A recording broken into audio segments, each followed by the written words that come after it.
Salam, selamat pagi kepada Bapak Ibu Saudara yang dikasihi Tuhan Yesus dan para pemirsa sekalian.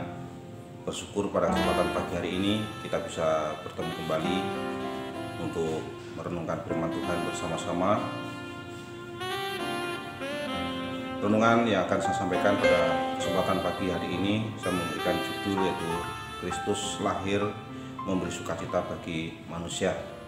Harapan saya bahwa kita semua saat ini sedang bersukacita oleh karena Tuhan senantiasa ada di dalam setiap kehidupan kita.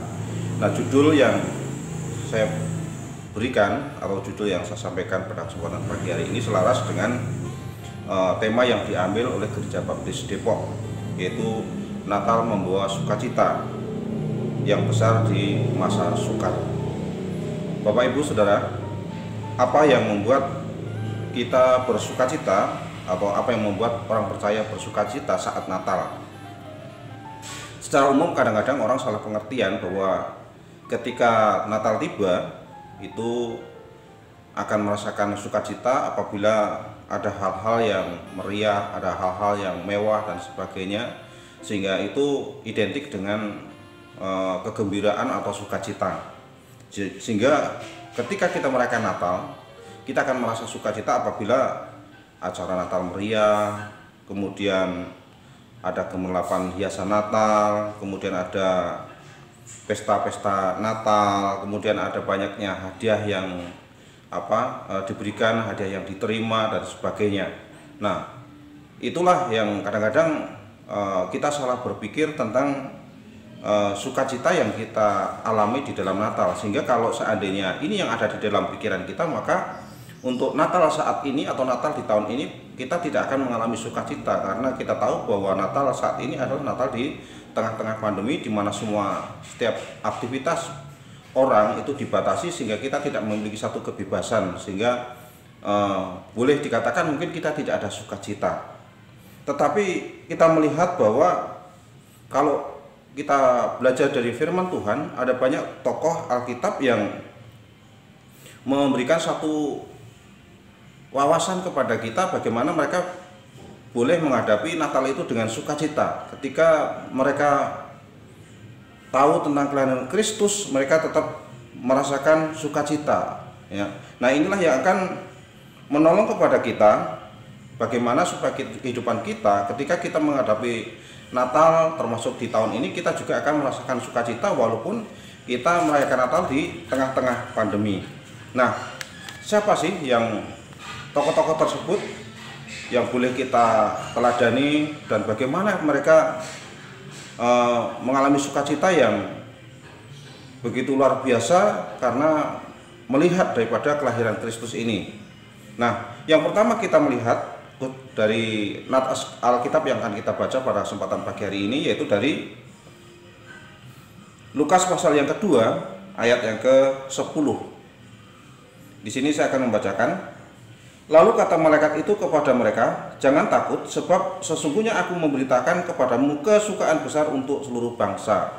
Dan inilah nats Alkitab yang mendorong kepada kita supaya di masa-masa Natal ini kita juga mengalami sukacita karena ada kesukaan besar, ya, yang diberikan kepada seluruh bangsa. Dan inilah yang menjadi motivasi para tokoh-tokoh Alkitab yang akan kita pelajari pada kesempatan ini, di mana mereka boleh menikmati sukacita dalam kelahiran Kristus.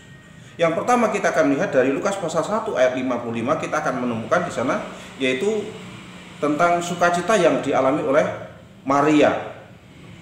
Maria siapa? Yaitu Maria ibu Yesus. Di sana dikatakan bahwa janji Tuhan itu digenapi, karena dikatakan di dalam ayat 21 akan menyelamatkan umatnya dari dosa.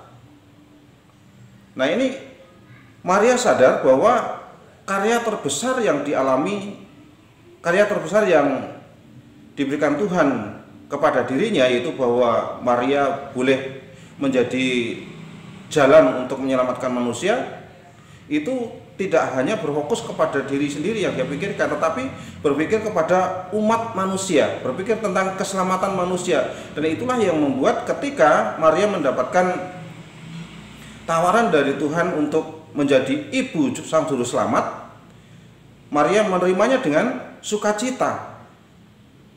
Kemudian di dalam Matius pasal 1 ayat 23 di sana dikatakan bahwa Immanuel itu akan lahir dan Immanuel itu akan menyertai kita. Itulah yang membuat Maria bersukacita, karena kita tahu bahwa janji keselamatan di dalam Alkitab itu sudah dinubuatkan sekian tahun melalui kitab-kitab Perjanjian Lama, melalui para nabi dan sebagainya. Sehingga ketika Maria mendapatkan satu penjelasan daripada malaikat bahwa dirinya akan mengandung dari Roh Kudus dan akan melahirkan Yesus yang disebut Mesias, sang juru selamat, Maria menyambutnya dengan sukacita. Bukan berarti bahwa ketika itu diterima, janji itu diterima dari malaikat itu, bahwa itu tidak ada risiko, tidak akan ada satu penderitaan. Ada, karena kita tahu bahwa pada waktu Maria menerima janji dari Tuhan itu, Maria dengan Yusuf belum bersuami istri. Tetapi kita tahu bahwa Tuhan di situ berjanji akan memberikan pertolongan, dan Maria tahu apa yang akan dilakukan oleh Tuhan, sehingga Maria menyerahkan diri kepada Tuhan.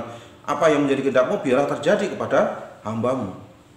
Dan itulah Bapak Ibu Saudara yang kasih dalam Tuhan, sehingga kalau kita melihat dalam kitab Lukas, ya di situ ada pujian Maria, karena Maria mengalami sukacita menjelang atau menyambut kelahiran daripada Kristus ini.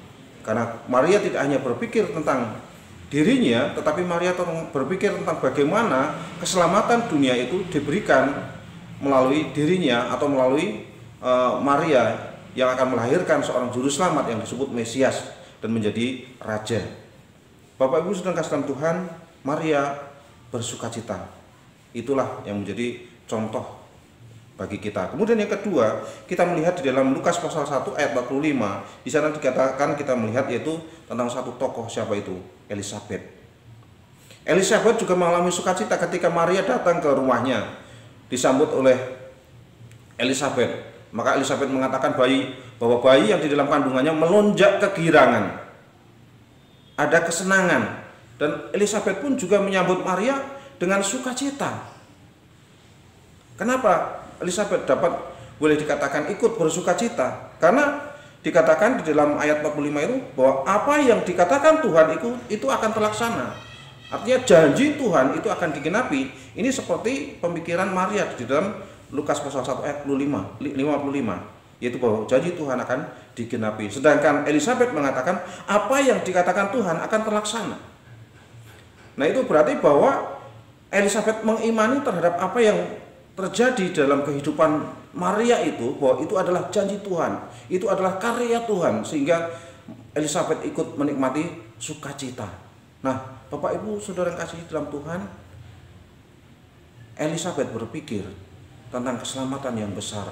Elisabet berpikir tentang firman Allah yang disampaikan kepada Maria, bahwa itu adalah firman yang benar dan itu akan digenapi dan itu akan terjadi. Kemudian yang ketiga, Bapak Ibu Saudara kasih dalam Tuhan, bagaimana mereka tokoh ini boleh mengalami sukacita dalam menyambut kelahiran Kristus, yaitu yang ketiga adalah orang Majus. Kalau kita melihat dari Matius pasal 2 ayat 10 sampai yang ke-11. Di sini dikatakan bahwa orang Majus mendapatkan satu penjelasan tentang ilmu yang dipelajari, yaitu ilmu perbintangan, bahwa akan ada raja yang akan lahir. Ada bayi yang akan lahir sebagai penyelamat. Dan akhirnya Majus itu menyelidikinya dengan ilmu perbintangan, dan dia mendapatkan suatu petunjuk bintang yang besar untuk diikuti, untuk mencari daripada Mesias yang dilahirkan itu di Bethlehem. Dan melalui petunjuk bintang itulah orang Majus mereka pergi, mereka mencari apa yang telah dipelajari di dalam buku tersebut. Dan ketika dia dalam perjalanannya, dia mendapatkan suatu halangan di mana Raja Herodes pada waktu itu tidak menghendaki raja lain yang lahir, sedangkan Mesias yaitu Yesus yang dilahirkan itu akan disebut raja. Maka Raja Herodes memberikan perintah kepada mereka, jikalau engkau menemukan, maka kembalilah kepada aku, beritahukan apa yang telah engkau lihat. Tetapi di sini kita melihat Majus pun akhirnya mendapatkan firman Tuhan, penglihatan dari Tuhan, bahwa akhirnya mereka tidak kembali kepada Herodes. Tetapi ketika orang Majus itu melihat bintang lagi yang akan membawa mereka kepada Mesias yang dilahirkan itu, mereka sangat bersuka cita. Di dalam Matius pasal 2 ayat yang ke-10. Dan sukacita yang mereka alami, mereka buktikan dengan persembahan yang mereka bawa. Apa yang mereka berikan? Yaitu emas, kemenyan, dan mur. Itulah yang menjadi bukti sukacita orang Majus itu. Padahal perjuangan untuk mencapai atau untuk dapat boleh menemukan bayi Yesus itu bukan perjuangan yang gampang, karena melalui perjalanan yang cukup panjang. Bapak Ibu sedang kasih dalam Tuhan, sekalipun risiko besar dalam perjalanannya untuk mencari Mesias yang dilahirkan di Bethlehem, orang Majus itu tetap bersukacita. Karena orang Majus tahu bahwa juru selamat dunia ini lahir dan mereka akan melihatnya. Nah, itulah yang ketiga. Dan yang keempat, kita akan melihat dari nats pokok yang kita baca tadi dari Lukas pasal 2 ayat yang ke-10, yaitu siapa? Gembala.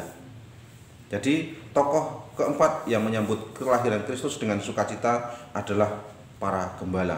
Di mana pada waktu itu para gembala mereka sedang mengembalakan domba-domba, dan kemudian para malaikat menjumpai mereka dan memberitakan kabar tentang kelahiran Kristus. Di dalam ayat 10 dikatakan, jangan takut sebab sesungguhnya aku memberitakan kepadamu kesukaan besar untuk seluruh bangsa. Di dalam ayat yang ke-11 dikatakan, hari ini telah lahir bagimu juru selamat, yaitu Kristus Tuhan di kota Daud. Dan ketika mereka mendapatkan penglihatan dari malaikat, dan malaikat ini menyampaikan firman Allah ini kepada mereka, mereka tidak menolak, mereka tidak menjadi ragu, tetapi mereka meninggalkan tempat mereka berdiam, kemudian mereka berjalan, mereka mencari terhadap apa yang sudah dijanjikan oleh para malaikat tersebut. Sehingga ketika mereka menemukan Kristus, yaitu Mesias atau bayi yang dibungkus di dalam lampen itu, mereka kembali dengan sukacita. Ya, dikatakan di dalam Lukas pasal 2 ayat 20, maka kembalilah gembala-gembala itu sambil memuji dan memuliakan Allah, karena segala sesuatu yang mereka dengar dan mereka lihat semuanya sesuai dengan apa yang telah dikatakan kepada mereka. Jadi apa yang dikatakan oleh malaikat itu ternyata terbukti. Jadi Bapak Ibu Saudara yang kasih dalam Tuhan, berita firman Allah mengenai kelahiran Kristus itu betul-betul nyata, dan itu betul-betul terjadi, dan itu sudah dibuktikan oleh Maria, sudah dibuktikan oleh Elizabeth, kemudian sudah dibuktikan oleh orang-orang Majus, dan kemudian sudah dibuktikan oleh para gembala. Itulah yang membuat mereka bersukacita. Jadi sukacita di dalam Natal ini, sukacita di dalam menyambut kelahiran Kristus ini bukan oleh karena kemegahan, kemewahan kita di dalam merayakan Natal, oleh karena pesta-pesta yang besar, oleh karena pohon Natal yang megah, kemudian bukan oleh karena hadiah-hadiah yang banyak, tetapi karena bisa membuktikan bahwa apa yang dikatakan Allah di dalam firman-Nya itu akan terjadi. Nah, inilah yang harus ada di dalam pemikiran setiap orang percaya, bahwa sekalipun saat ini kita mengalami masa pandemi, banyak orang mengalami susah, ya, tetapi biarlah sukacita kita tetap akan ada di dalam perayaan Natal ini. Karena kita tidak hanya berpikir tentang apa yang menjadi kemewahan di dalam perayaan Natal ini, tetapi kita berpikir bahwa janji Allah keselamatan terhadap dunia ini akan nyata dan sudah nyata. Jadi apa yang dijanjikan Allah tentang keselamatan, apa yang dijanjikan Allah tentang kehidupan kekal dalam firman-Nya, ini akan digenapi oleh Allah, dan kita akan mengalami, yaitu bagi setiap orang yang percaya kepada Tuhan Yesus. Jadi Bapak Ibu Saudara yang kasih dan para pemirsa yang dikasih Tuhan Yesus, itulah makna sejati di dalam perayaan Natal yang membuat kita bisa bersukacita, yaitu janji Allah akan digenapi, kemudian Allah akan menyertai kita, kemudian Allah akan menyediakan jalan keselamatan bagi setiap manusia. Itulah arti daripada sebuah kelahiran Kristus, tujuan daripada sebuah kelahiran Kristus atau tujuan Natal ini. Bukan sekedar pesta, bukan sekedar kemewahan, tetapi inti atau tujuan daripada Yesus lahir menyelamatkan manusia. Itulah yang membawa kita atau membuat kita mengalami sukacita dan damai sejahtera di dalam kehidupan kita. Biarlah firman Allah kita pada kesempatan pagi hari ini akan menjadi berkat bagi kita, akan menguatkan kita tetap kuat, dan saya tetap berharap kita semua sehat. Tuhan menyertai kita sampai Kristus datang. Haleluya, Tuhan memberkati.